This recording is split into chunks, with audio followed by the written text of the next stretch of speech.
అందరికీ నమస్తే అండి. ఉమ్మడి విశాఖపట్నం జిల్లా ఎమ్మెల్సీ ఎన్నిక ఇప్పుడు రాష్ట్ర వ్యాప్తంగా రాజకీయ చర్చనీయాంశమైంది. రాజకీయంగా ఇప్పుడు చాలామంది దృష్టి దానిలోనే ఉంది. వైఎస్ఆర్ కాంగ్రెస్ పార్టీ పూర్తి స్థాయిలో సిద్ధమైంది. ఒక స్ట్రాంగ్ అభ్యర్థి బొత్స సత్యనారాయణ గారు లాంటి స్ట్రాంగ్ అభ్యర్థిని బరిలోకి దించింది. సో ఇక్కడ టీడీపీ కూటమి నుంచి యాక్చువల్లీ కాసిప్స్ ఇంటర్నల్గా వాళ్ళు చెప్పుకోవడం ఏంటంటే పోటీ చేస్తారని మొన్న సీఎం రమేష్ గారు చెప్పారు, ఎంపీ గారు, ఎస్ మేము పోటీలో ఉంటాము అని. ఆ తర్వాత పీలా గోవింద సత్యనారాయణ గారి పేరు తెర మీదకి వచ్చింది. ఆయన కూడా చాలామంది నాయకులతోనూ ఎమ్మెల్యేలతో మీటింగ్ పెట్టుకున్నారు. ఆయన యాక్సెప్టెన్స్ కూడా ఒప్పుకున్నారు కూడా.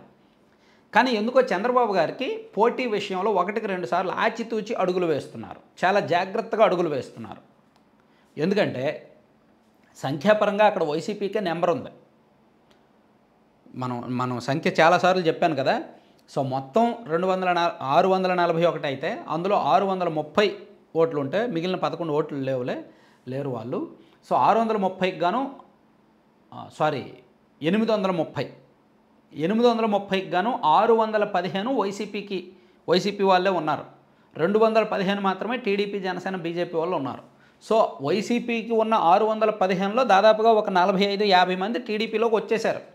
విశాఖ నగరంలో ఉన్న కార్పొరేటర్లు కొంతమంది, ఎంపీటీసీలు, జడ్పీటీసీలు ఒక 45 నుంచి 50 మంది టీడీపీ కూటమిలోకి వచ్చేశారు. జనసేనలో కొంతమంది, టీడీపీలో కొంతమంది జాయిన్ అయ్యారు. సో వైసీపీ బలం 615 నుంచి 560కో 570కో తగ్గింది. టీడీపీ, జనసేన బలం 215 నుంచి ఒక 260కో 270కో పెరిగింది. కానీ ఇద్దరికి 300 తేడా ఉంది, 300 ఓట్ల తేడా ఉంది. అంటే ఈ నెంబర్తో ఎన్నికలకు వెళ్తే ఖచ్చితంగా వైఎస్ఆర్ కాంగ్రెస్ పార్టీయే గెలుపు అవకాశాలు ఉంటాయి కదా.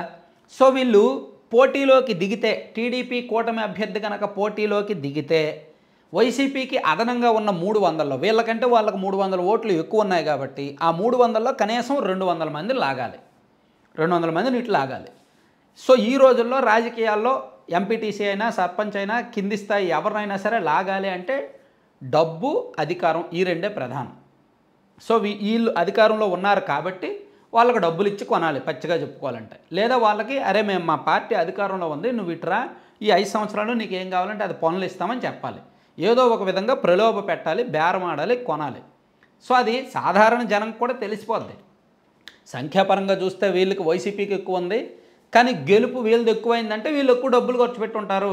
సో పవర్ పాలిటిక్స్ చేసి ఉంటారు, అందుకే గెలిచారు అనుకుంటారు. సో ఇక్కడ ఒకవేళ ఎన్నిక జరిగితే ఆ జిల్లాలో ఉన్న ఎంపీటీసీలకు వరమే. ఈ పార్టీ వాళ్ళు డబ్బులు ఇస్తారు, ఈ పార్టీ వాళ్ళు డబ్బులు ఇస్తారు, చాలా గట్టిగానే ఇస్తారు మళ్ళీ. ఎందుకంటే ఇద్దరికీ ప్రెస్టీజియస్. నిలుపుకోవాలి, మా బలాన్ని నిలబెట్టుకోవాలని వైసీపీ అనుకుంటుంది. మాకు ఎమ్మెల్సీ ఖచ్చితంగా కావాలి, అధికారంలో ఉన్నాం కదా, ఓడిపోతే పరువు పోద్దని టీడీపీ కూటమి అనుకుంటుంది. కాబట్టి ఇద్దరికి ప్రెస్టీజియస్ అవుద్ది. అందుకే ఇద్దరు కూడా గట్టిగానే ఇస్తారు. సో ఎన్నిక జరగాలని అనే అక్కడ ఎంపీటీసీలు వాళ్ళు వీళ్ళు కోరుకుంటారు, ఖచ్చితంగా ఎన్నిక జరిగితే బాగుంటుందని. సో ఒకవేళ జరిగితే ఖచ్చితంగా ఓడిపోకూడదు, ఓడిపోతే పరువు పోద్ది, ప్రెస్టేజ్ ఇష్యూ అది.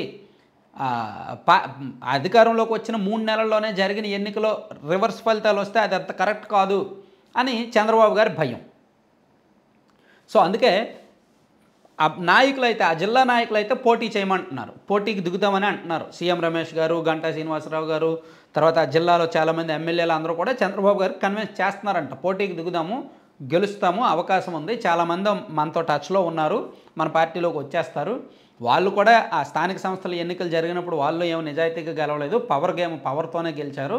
సో ఇప్పుడు మనకు అనుకూలంగా ఉన్నాయని చెప్తున్నారంట. సో చంద్రబాబు గారి చేతిలో డెసిషన్ ఉంది. మేబీ ఈరోజు సాయంత్రానికో రేపు మార్నింగ్కో ఫైనల్ డెసిషన్ తీసుకుంటారు అంటున్నారు. Thank you.